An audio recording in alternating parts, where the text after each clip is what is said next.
Hey, good afternoon. Happy Tuesday lunchtime to you all, gang. It's Andy Reid here from the Silver Lining. I sincerely hope that this Tuesday finds you well. I tell you what, I am chuffed to bits to have this young lady on my show. I said to her just before we went on air, and I don't know why she doesn't know this, but this lady has an energy that is infectious. And I'm saying that in an entirely positive way. Probably not the best terminology to be using right now, but you know what I'm trying to say. Emily Morgan is what is your official term in EXP? My official role is managing licensee or officer on effective control for the state of Victoria and head of growth. Wicked. That's a big sentence. That's a big title, but it's a big title for a big personality. Emily Morgan, head of EXP Realty in Victoria, been causing some waves over the last couple of weeks across all the chat channels and the gossipers and so on and so forth. But Emily's been going about her business rather swimmingly. Emily, how are you? I am wonderful. I want to say thank you for inviting me to be on. And yeah, making waves, I guess, has kind of been my thing in the industry over the past few years. Yeah. Like it or don't. Yes, you have been riding a couple of waves that have caused some conjecture in real estate land. It has to be said.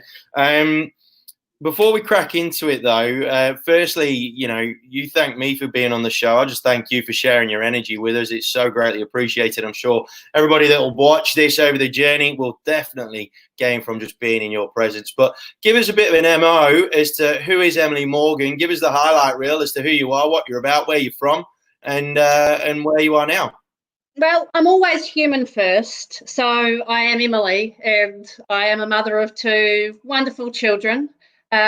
We'll take the day. I mean, we're still in the middle of homeschooling, so come back and ask. Also married. You'll notice I've got a funny accent, so I am originally from New Zealand. Who else am I? I honestly, Andy, we give ourselves all these different titles, and you asked me mine a little bit earlier. But what I do every single day is I wake up and I want to make a difference in somebody else's life. I want to leave their life, I guess, that little bit more blessed than before I was there. That's all. Whether it be a conversation or a long journey with that person, it doesn't matter. That's what I do. That's who I am. I want to help other people. Nice word, blessed. I love that word. What a word. Not just kept for religious purposes, guys.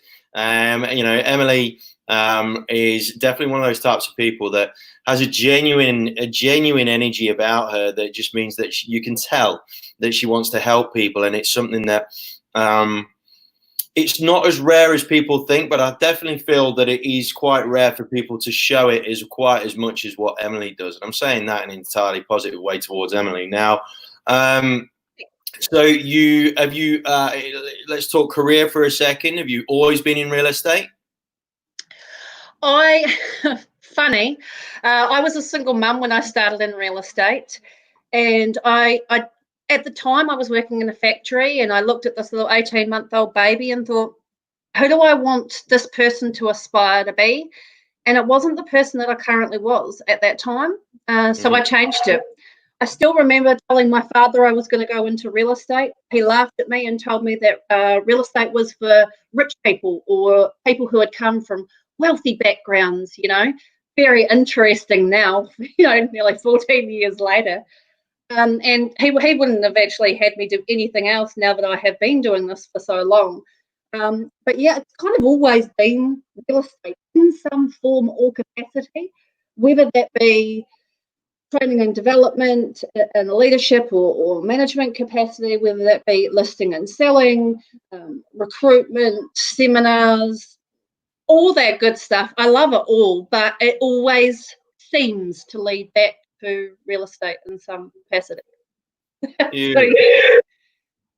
Beautiful. Now, how have you been through the first half of this year? You've gone through some changes, right?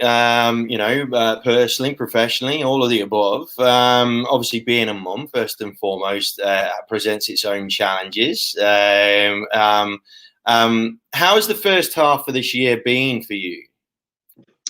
It certainly presented its challenges, Andy, but again, I think, and I'm a believer that challenges are put in front of me because I always have a goal or something that I want to achieve. And I always tell myself the challenges are put there to test my worthiness almost. Well, how bad do you want it? Let's see. Let's test her a little bit. But I think I probably could have done without the homeschooling side of things. That has presented its own set of challenges in terms of working from home and having a career and still having to be a teacher to two people and so on and so forth. That has presented with its challenges, but it has also given me, I guess, equal opportunity to learn some really cool things, not just about my children, but about myself. And watching them and how they interact and react and behave sometimes, and how they think and how they get through things and make certain decisions. I've really witnessed that because they've been at home on a day-to-day basis. So whilst it's given its challenges, it's also given its equal opportunity. And I think the same goes in a career sense as well. Whilst we saw COVID hit, we had bushfires going on, and gosh, everything else that's in between. I guess you can look at it in two different ways. You can look at that as oh my gosh, Chicken Little, the sky is falling. Let's pull back. How can we bring all of our, our expenditure down? How can we make sure that we're going to survive this? And it goes back to that: are we going to survive or are we going to thrive? Nothing really has changed for me at the beginning of this year because I've already been running a business and working from home for in excess of 3 years now. But it's funny because as much as I sort of told people and had those conversations that this could be done prior to COVID, there was still that holdback or that, I don't know if I quite believe her. And now we've had this influx of calls and people now realizing, because they've almost been forced into it, that actually I can do it. And I think you'll find that a lot of people are making really clear decisions about their future now based on the fact that they have been forced into something that they probably would never have done or taken up on their own accord. And they've really gone, what's important to me now? How should my life look moving forward? More importantly, how do I want my life to look moving forward? Because a lot of us aren't really creating it.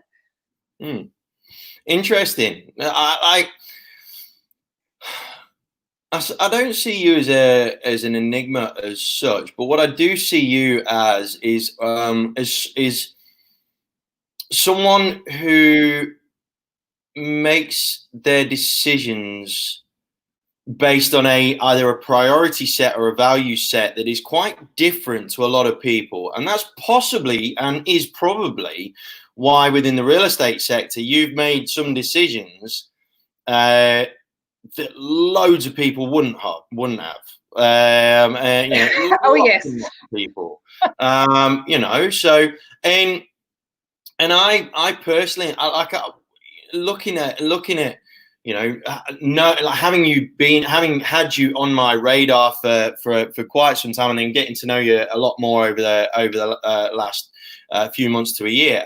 I think that's probably been one of the biggest learning experience I've found when it comes to interacting with someone, is that your filters, your value set it appears to me to be really quite clearly defined, whereas a lot of other people are still struggling to find what their values are. And I think moving forward, going into the second half of this year, it's interesting what you say about how people have been forced into clarity. They've been forced into a clear way of thinking. And it's a really interesting little phrase there, right? Because clarity in thinking, clarity in mind is something that we all would love to have, and a lot of people profess to have. And it sort of ties in with the conversation that me and Matt Scafidi had yesterday about how everybody's being forced to address the balance between life and family and work and interests and what have you. But it's going to be interesting to see who maintains that moving forward. Whereas you seem to have had that focus as a real primary driver for all your decision making. Because to me, it's not a balance. To me, it's a blend. It's not a balance. All right, expand on that. So for me, I do have what I want really clearly defined. And people always come to me and they're just mesmerized that isn't around money. It's just not. Because for me, that's not what's important to me. Time with my family is important to me. Time with the people that I have made promises to, whether it be career or family or friends, that's important to me. So that is at the core, and then everything blends in around that. So if I have, for instance, promised my son I will attend something with him, and somebody perhaps wanted me to go and do an appointment or something in and around that, I am not going to move the appointment with my son. So it is very much a blend. And, people think that they need to get up at 5 a.m. and work through to 5, 6, 7, 8, 9. For me, it's a blend. It's okay, I'll get up and I'll do the things that are important to me that sets my day for my mindset, because it can be a roller coaster. And I know just for me, if I don't get up and I don't meditate and I don't write down what I'm grateful for and do exercise and have my space, the day will just be upset. So it's got to be a blend. And then, you know what, my first break of the day, I might go for an hour-long walk and listen to a podcast, because for me, there's no point in doing an hour-long call session if the door is not open or I'm not in the right state of mind and my energy is not there to actually flow through that phone call. And so it has to be a blend. It can't just be all work. And I don't want to be that person who wakes up and goes, oh, not again, I've got to do it all over again today. You've got to have fun inside your day in order for work not to be work. I want to get up and make passion a profit, and people and changing lives and making a difference to other people's life. That's my passion. And I've just made it a profit. It helps me to live my life, but it's very much a lifestyle that is blended, and it's not a balance. Have you always been spiritual? I think so. I think so. I do believe that there are certain times in my life where perhaps I felt at different points that I've had to hide it. Why? But I do little things like I don't understand why, as an agent, you would sit in a listing presentation, and when somebody sits back and screws up their eyebrows and reacts to something that you've said, how you can not feel that, how you cannot see that, and how you cannot change. I've literally sat there and watched people do this in listing presentations, and the agent just keeps talking. But I don't know. I listen and I read people. Do you think that's something that you have developed over time, or is it something that you've always had a bit of an intuition for? I think both. I think it's something I've always been intuitive to, but it's something that I've very much worked on as time has gone on. And I guess just in knowing throughout my career and throughout the need, because people will shut you down. Then they're not going to be vulnerable unless they trust you. So if you can't gain their trust through listening and giving them that respect and actually feeling the energy that they're putting across, because it might not be, it's not what they're saying. I can tell you something, they're feeling something completely different. This is a very different conversation to the ones that we generally tend to have with male or female in the real estate sector on this show. I mean, because it's a really interesting sort of topic, this whole spirituality. We've spoken about this offline before, where people can go a little bit too heavy one way or another, and really go a bit too sort of kumbaya and whatnot. How do you think? Because it's interesting. When your first impressions of you aren't really so much of a spiritual kind of person, in that you front up, you are who you are, and all that sort of stuff. We don't like cringe whenever you start to open your mouth and say hello, and you do it by singing some sort of hymn. But you've definitely got that thread to you. Now, you mentioned there that you've had to hide it at times. Why is that? I guess through different points of my life, I've felt like you kind of have to pick your mark with that. Does that make sense? Because of who I am, not just as a spiritual person, but because, yes, my morals are very different to other people's a lot of the time. What I value and hold dear to my heart is very different a lot of the time. People don't generally understand that. And so, yes, that has caused me to make decisions in my career. I guess that has caused angst in the industry. And so I guess sometimes I am very guarded. I tend to pick who I'm vulnerable around. And I do that because there are absolute times where, it's people have not been kind. We'll just put it that way. And people have been severely unkind too. But I knew what I was doing, why I was at that point, to why I was doing certain things, and it really wasn't about me, and it really wasn't about them, and it really wasn't about money, and it was for the people whose lives I was changing. How did you handle that? How did you handle that grief that you copped? Like what was the initial? Did you foresee it coming? Was there did you have an initial internal or external reaction to it? How did you process that? I honestly think that I'm just going to put it out there, sorry, because that's who I am. I honestly just think that being a female in the industry, sometimes you will get some of that, a little bit of that, because it was historically very male orientated and driven, and we know that, and that is changing, and that's fantastic, but it's not quite where we possibly need it to be yet. How did I handle it? Yes, I guess I foresaw that some of my decisions wouldn't be popular, but I guess it goes back to, why am I doing it? Everything comes back to why. Why am I doing it though? And it was for those people that I was doing it for. It wasn't about the other agents. It wasn't about who was good, bad, or indifferent. There are fantastic agents out there. Absolutely there are. And some of them charge 3% and some of them don't. And I actually don't believe that a percentage or a flat fee or a 3% or a 5% makes a difference in the job that you do. I think it all comes back to the person that you choose. Handling it, you just have to, Andy. I mean, true. Build a bridge.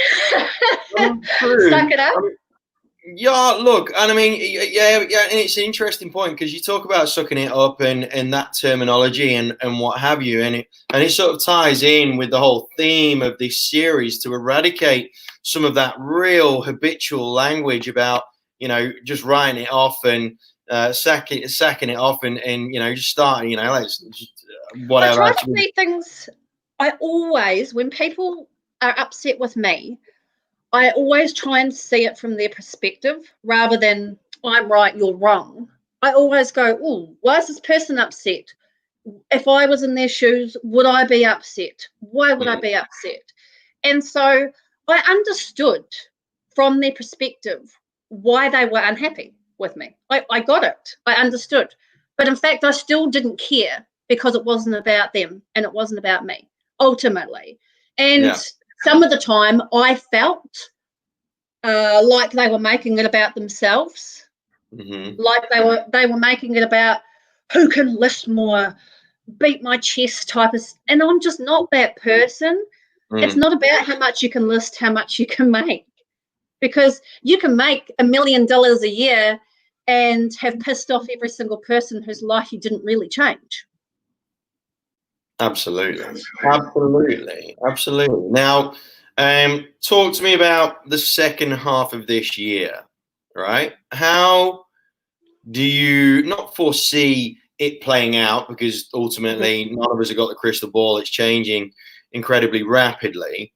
How do you see you playing out in the second half of this year? Oh, me. Not the industry, not the market, me. That's an interesting question. For the second half of this year. Well, we have seen already, I guess, a turnaround in the growth that we're experiencing, the amount of phone calls that we're getting, and the amount of people that are just, I guess, wanting to know more about what we're doing. I'd love for the kids to get back to school first and foremost. I'm not going to lie about that. Bullet point 1 in bold, massive letters. Yeah, like huge font. It's even bleeping. It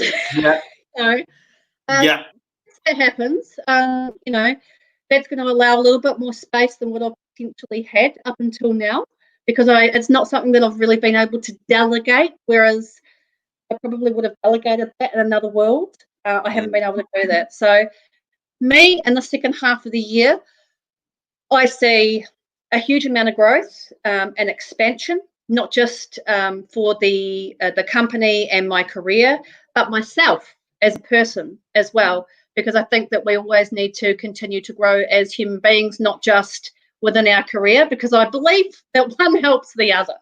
It really truly does. So yeah, just a huge amount of growth, head down, bum up, helping other people to have amazing businesses and amazing lives, and working out with them how we're going to get there, how we're going to do that. And because ultimately my happiness, and some people think that this is really cheesy when I say it, but I ultimately believe that giving is living. And so when you are in that realm or that space of giving to other people and helping other people and spreading that love and that energy and that joy, you will ultimately find happiness. It's almost hard not to. And when I'm not in that space, I can quite quickly unravel. So for me, what I see is continuing to give. I really like that. Continuing to grow. I really like that. Giving is living. I think that is a fabulous mantra to really live by. How, the way that the world's gone, the way that the world is, and the way that the world potentially could be moving forward. I mean, we say potentially very, very loosely.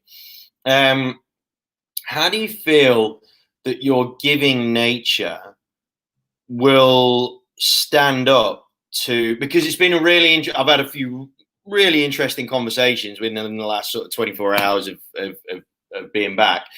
One with a recruitment, a HR advisor, and I'm going to get her on the show.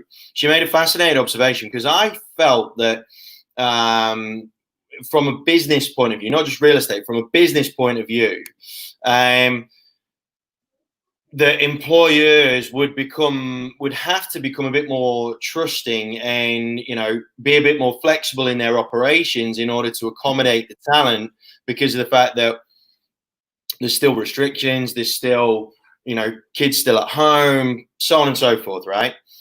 She said, interestingly, with small to medium business, it's actually gone the opposite way, where there's been a distinct lack of trust from employers, and they're wanting to just make everything incredibly ironclad, so that talent can't just wander off and do whatever it is that they want to do.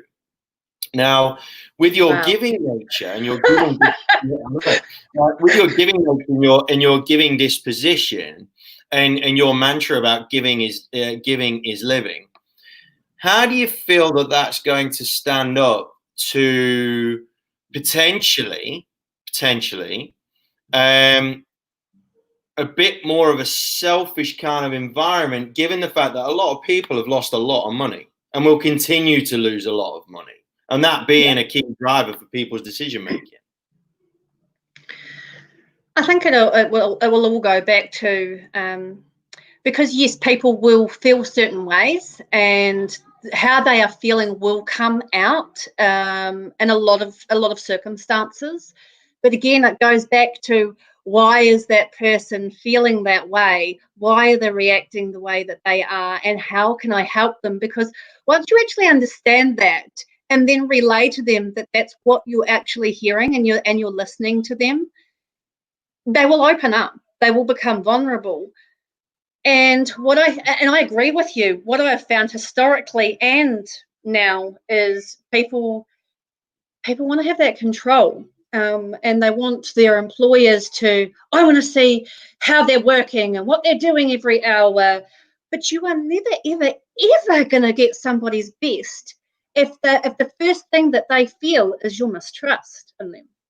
You're never going to get their best. It's never going to happen. In fact, the opposite will happen. And I've seen it play out time and time and time again. When you empower somebody to go ahead and create what it is that they want to create, and give them some of the tools that they are going to need to create that, and help them through some of the stumbling blocks that they have throughout that, they will not only trust you, they will be vulnerable with you, and you will always get their best. And when you do the opposite as a leader or as an employer, then the opposite will happen. They will shut down. They will stop answering your calls, and you'll never ever get 100% of them, or their glory, or their gold, or what they have to offer. And they could have incredible amounts to offer, but you've basically shut them down and made them feel like they don't. When's the last time you got angry? Probably yesterday. How do you No, actually, it was just before. And I've got children who keep me accountable now because of the language that I use at home. And so I think it was, I came into my son's bedroom and I said, mate, I know that you completed that work that you needed to complete last night, but this doesn't look like you're working. And his reply was, I'm having a break, chill out. Nice. But you catch it, right? So instead of getting really, I felt the anger internally, don't get me wrong. But instead of getting really upset, I could have and gone, mate, no. But I said, okay, is that the way that, you react and speak to me, really? When all I'm doing is trying to help keep you accountable. And then he goes, yeah, I'm sorry, Mum. Nice. So you could get angry, but like they say with, unraveling in terms of your mindset and all the rest of it, once I start getting frustrated, once I start getting upset or angry or anything in between, I have to catch it. So I'll intercept it. I'll go for a walk, or I'll go for a run, or I'll listen to a podcast, or I'll go meditate, or I'll go do some yoga, or I'll go read a book, because I have to, and I know I have to. So that's a really key point there, and I think that's something that we perhaps all need to pay a little bit more attention to. That understanding, and it's something that I've, over my recent experiences over the last couple of months, is something that I've really honed in on, is being able to accept how you're feeling without judging yourself, right? So there's going to be a lot of times whereby we will all get frustrated with how things are moving along, or not moving along, as the case may be. We might get very frustrated in real estate, stock levels, or in business, getting frustrated because you just can't seem to make up that lost ground that was, that lost sort of momentum that you felt you were building over the first part of the year, because such a shocking first half of last year economically, getting better, and then bushfire crashes, but then things getting better again, and then this happening. The sense of frustration can build and build and build and build. I think the longer that you hold on to it and deny that it's there, the more it's going to be a problem moving down the track, right? Whereas what I love about what you're saying here, Emily, is the fact that you just you allow yourself to feel how you feel, and therefore it allows you to have a perspective that makes you, it gives you that ability to be able to just slow stuff down a second, enough for you to be able to make the right decision in terms of how you react forward. And it's raw. That's, I'm a little bit tired of, if I'm honest, of people saying, I'm fine, everything's fine, life's dandy and all the rest of it, because they're pretending. You can't say that there's not one point that I'm a pretty positive person. And even I know that I have to wake up a certain way and do certain things to feel a certain way for my day to go a certain way. And I think because so many people have pretended for so long, it's made it uncomfortable for other people to go, hey, I don't feel good today. And that's cool. I encourage people to feel through things. Feel through it. It's important to have these feelings. It's your body telling you. It's your body telling you something's off, something's not right. You've got to feel through it. But just try not to pitch a tent there. Don't campfire and marshmallows and sing Kumbaya. Just feel through it. Acknowledge those feelings. Acknowledge them because they're important, but also move forward. Absolutely. I think accepting those feelings, it's the various stages of grief. Acceptance is one of the key first stages. You go through denial and then you accept before it allows you to move on, right? And there's been a hell of a lot of grief going on, whether it's personally, emotionally, financially, you name it. Everyone's copped some grief of some description this year, right? It's really, really so interesting. Be kind to everyone when you're out there, is what I say. Be kind. It's not that difficult. Try to understand things from other people's perspective. They might be yelling at you because you took a car park that you didn't know you were taking, but maybe their day's been really crap. 100%.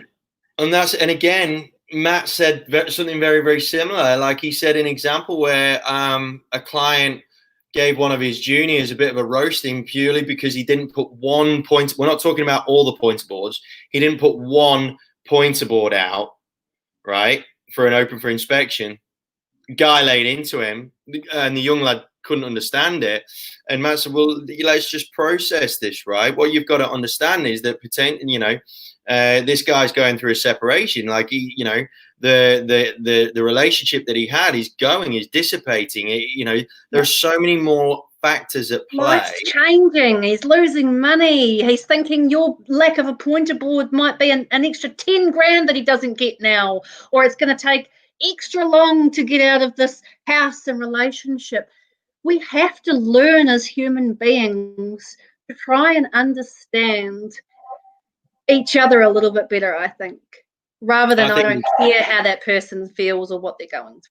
Absolutely. I think we've got to, and the thing is, we don't even have to go extremely deep and meaningful. Just a tiny bit below the surface is all that's required. Yeah. We're not talking like Freudian sort of analysis of human beings or anything like that, right? We're talking about just scratching the surface ever so slightly, and you can get yourself a lot further. Now, I'm not talking about business now, or the brand that you're with or anything like that, and the growth of it and blah blah blah. What do you see as the real big sort of one or two real key challenges for Emily, the person, going into the second half of this year? Challenges. I don't know. I guess some of, if I don't check myself, then my mindset could become some of my own challenges. I think that the industry itself is going through a huge change as well, and I think that you are seeing some resistance to change. Some people going, whoa, I'm not ready for all of this. No.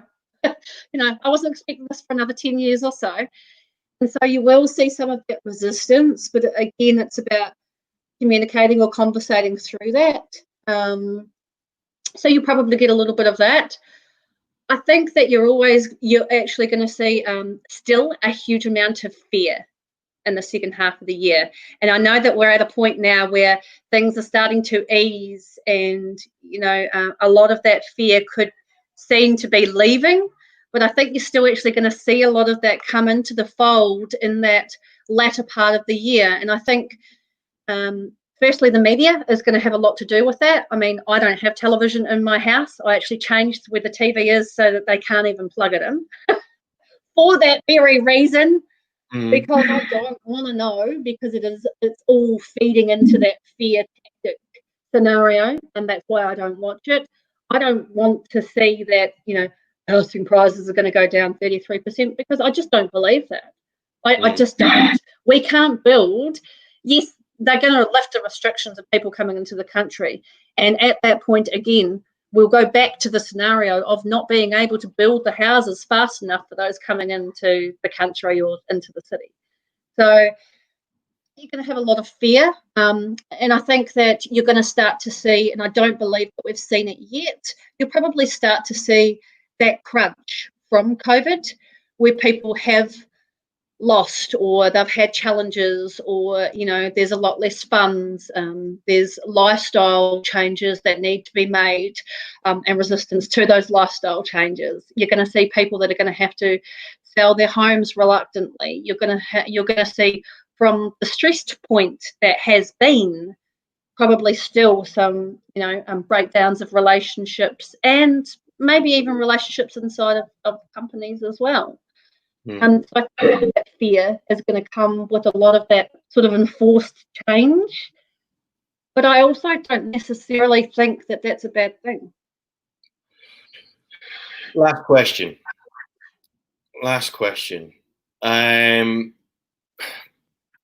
Everything that you've talked about just now was very it's very, very industry focused, and I think there's a hell of a lot of validity to everything that you've just said. How is but I'll ask the same question that I just asked, and hopefully get an answer that is sort of more towards the question I'm asking. How is Emily going to handle that? How am I going to handle that? How are you going to handle all this fear that you feel is going to be around you, both media, job, economy? How's Emily going to handle that?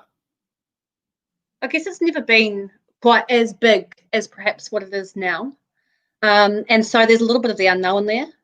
What I am going to continue to do is stay my path and look after myself, my health, my mindset, and make sure that I'm staying on my path of, okay, but what are the possibilities? Because I get it. I totally get it. Businesses are going to close down. The way that I'm handling it myself, for me, is to make sure I stay my path. I look after myself. I look after my well-being in all realms, because I think that we have to. If I let that slide, who knows where it could end up, Andy? Who knows where it could end up? So how I'm going to handle it is sticking my path and really not giving in to that fear.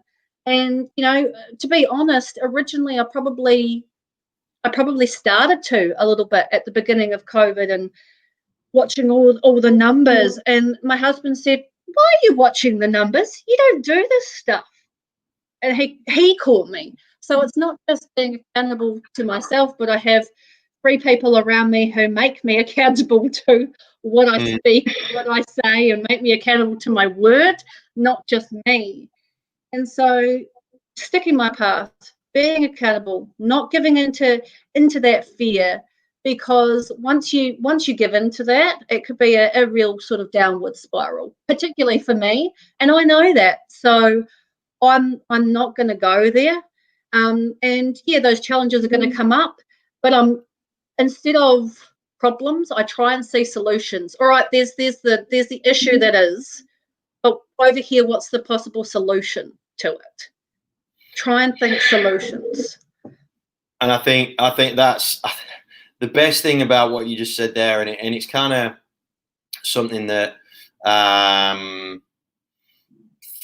I think a lot of people will not struggle to admit, but maybe struggle to maintain this is you need to make sure that your home base, i.e. up here, in here, if you're going to have a positive impact, if you're going to stage the great comeback of 2020, you need to be right within yourself, because otherwise it's not likely to happen because of all of the varying external factors and changing landscapes and all that sort of stuff, right? That's forever changing, constantly changing, and what have you. I think you need to really hone in and make sure that you are anchored, you are centered, and you are very calm and cool with who you are, so that you can keep moving forward. I think that's the concern, right? That is perhaps going to be one of the concerns for the rest of this year, is that people will be, yes, we have to be perhaps more reactive than ever because of the unpredictability of what's going on in the world. But at the same time, if we become way too reactive without, having some sort of compass guiding us, despite, not knowing what that end destination might look like, because business plans are just out the window, but at least being able to still set the course, via that compass to say, right, I'm because I know I am, I'm still confident we're going in the right direction. I just got to keep going. Yes, one foot in front of the other. Little steps each day. What did they used to say to me? It's the 1%ers that you insert on a daily basis and actually keep consistent with those 1%ers that changes everything.